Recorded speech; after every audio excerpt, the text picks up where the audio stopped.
નમસ્કાર, ન્યૂઝ પર ઇન્ડિયામાં આપનું સ્વાગત છે. હું છું આપની સાથે કુમાર.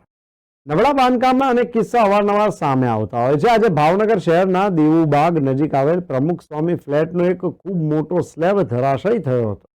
સ્લેબ ધરાશયી થતા અફરાતફરીનો માહોલ સર્જાયો હતો. એક મોટો સ્લેબ ધડાકાભેર પડતા ફ્લેટના રહીશો ગભરાઈ ગયા હતા અને અચાનક આ ધરાશયી થયેલો સ્લેબ એક આધેડ પર પડતા તેમને ગંભીર ઇજાઓ પહોંચી હતી અને તેમને સારવાર અર્થે હોસ્પિટલમાં દાખલ કરવામાં આવ્યા હતા. જોકે આ આધેડનું નામ ભાવેશભાઈ પ્રમોદભાઈ શાહ જાણવા મળ્યું અને આ ભાવેશભાઈનું સારવાર દરમિયાન જ મૃત્યુ થયું હતું. આ ઘટનાની જાણ થતાં જ ભાવનગર ફાયર વિભાગ બનાવ સ્થળે પહોંચી ગયો હતો. ફાયર વિભાગ દ્વારા બનાવના સ્થળે પહોંચી કાટમાળ દૂર કરવાની કાર્યવાહી હાથ ધરાઈ છે.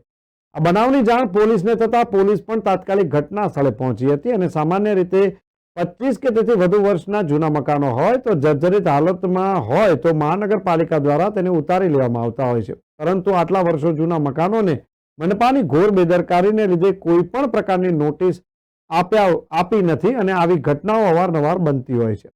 આવા બનાવની જાણ મનપા કમિશનરને થતાં કમિશનર પણ બનાવના સ્થળે પહોંચ્યા હતા.